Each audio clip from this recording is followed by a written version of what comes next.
दोस्तों नमस्कार। आप देख रहे हैं फ्रंट पेज। मैं गिरिजेश्वर प्रसाद। बंगाल के मुख्यमंत्री शुभेंदु अधिकारी के करीबी और पीए चंद्रनाथ रथ की सनसनीखेज हत्या ने कोलकाता से लेकर दिल्ली तक हिलाकर रख दिया है। इसकी धमक धनबाद तक भी पहुंच गई है। हत्याकांड में धनबाद का लिंक निकल आने से एक बार फिर धनबाद के कोयला कारोबारियों और बलिया के शूटरों के बीच संबंधों की चर्चा तेज हो गई है।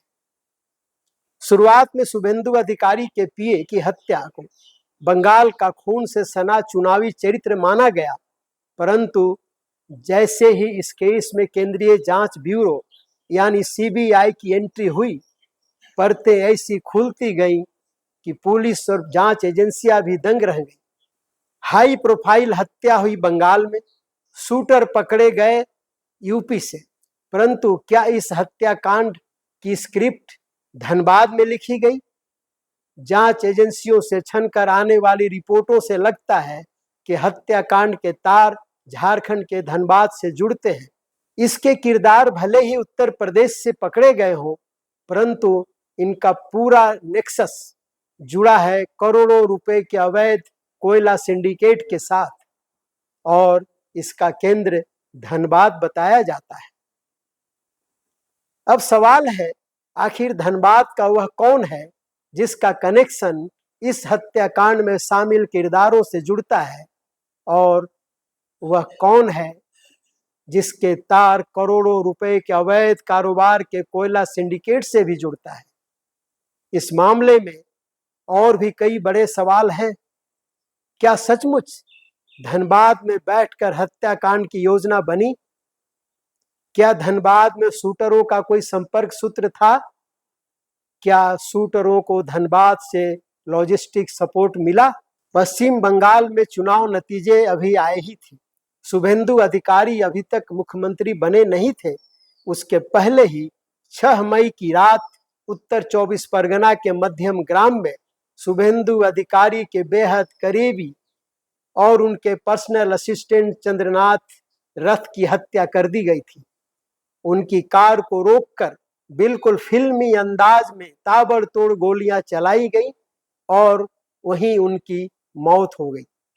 बंगाल पुलिस ने त्वरित कार्रवाई की, एसआईटी का गठन किया और हत्याकांड में शामिल संदिग्ध शूटरों तक एसआईटी बहुत जल्द पहुंच गई। उसने यूपी के बलिया से कुछ गिरफ्तारी की।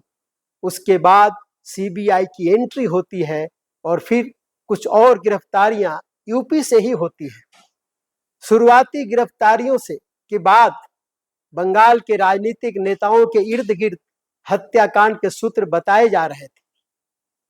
शुरुआती गिरफ्तारियों के बाद बंगाल के राजनीतिक नेताओं के इर्द गिर्द हत्याकांड के सूत्र तलाशे जा रहे थे, परंतु विनय राय उर्फ पम की गिरफ्तारी के बाद जांच की सुई दूसरी दिशा में मुड़ती हुई लग रही है। मूल रूप से गाजीपुर यूपी के रहने वाले विनय राय को बनारस से गिरफ्तार किया गया है। दरअसल यह वही विनय राय है जिनके धनबाद से पुराने संपर्क बताए जाते हैं। इनकी पहचान कोयला ट्रांसपोर्टर और कोयला कारोबारी के तौर पर है। धनबाद के रसूखदार कोयला कारोबारियों के साथ इनके गहरे ताल्लुकात बताए जाते हैं।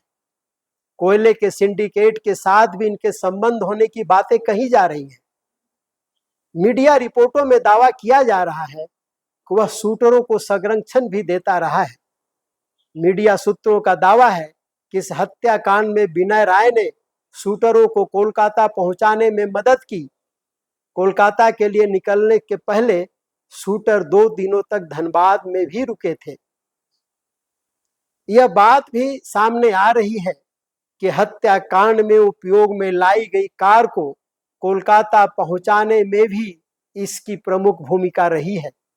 पुरानी कार निसान माइक्रा बलिया से खरीदी गई थी और उस पर बंगाल का नंबर चढ़ा दिया गया था।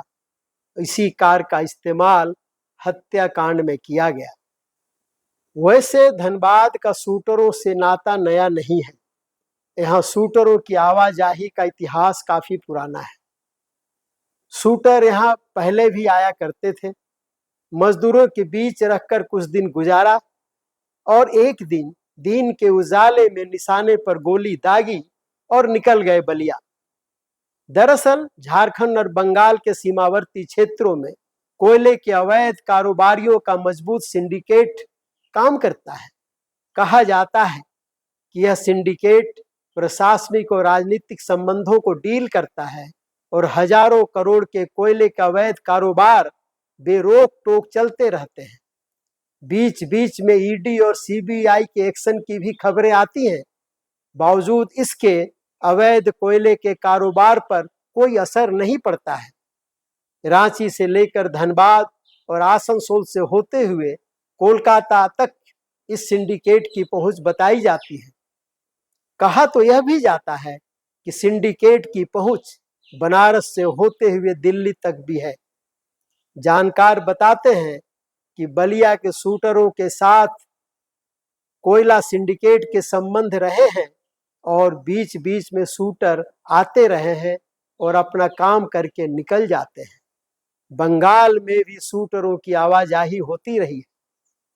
अब सवाल है कि शुभेंदु अधिकारी के पीए से बलिया के शूटरों का क्या लेना देना हो सकता है?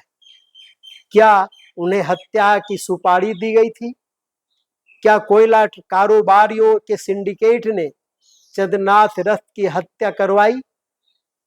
यदि हत्या के पीछे कोयला सिंडिकेट का हाथ मान लिया जाए, तब फिर एक और बड़ा सवाल उठता है कि इस हत्या के पीछे सिर्फ कोयला सिंडिकेट है या फिर इसके पीछे कोई बहुत बड़ी राजनीतिक साजिश छुपी हुई है।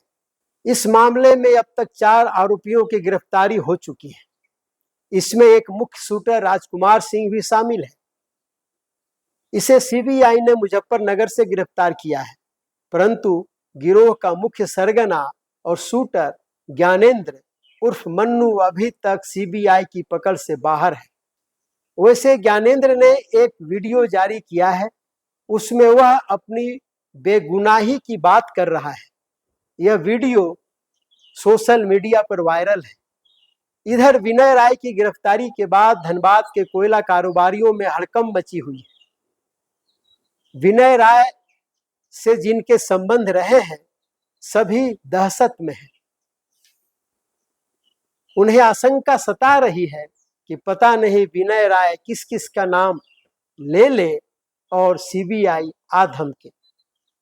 शुभेंदु अधिकारी के पीए चंद्रनाथ रथ का मर्डर कोई साधारण क्राइम नहीं है। यह यूपी के शूटर, झारखंड के कोयला माफिया और बंगाल की धरती का एक ऐसा खतरनाक कॉकटेल है जिसकी जांच जैसे जैसे आगे बढ़ेगी, धनबाद के कई सफेदपोश कोयला व्यापारियों और नेताओं के चेहरे बेनकाब हो सकते हैं।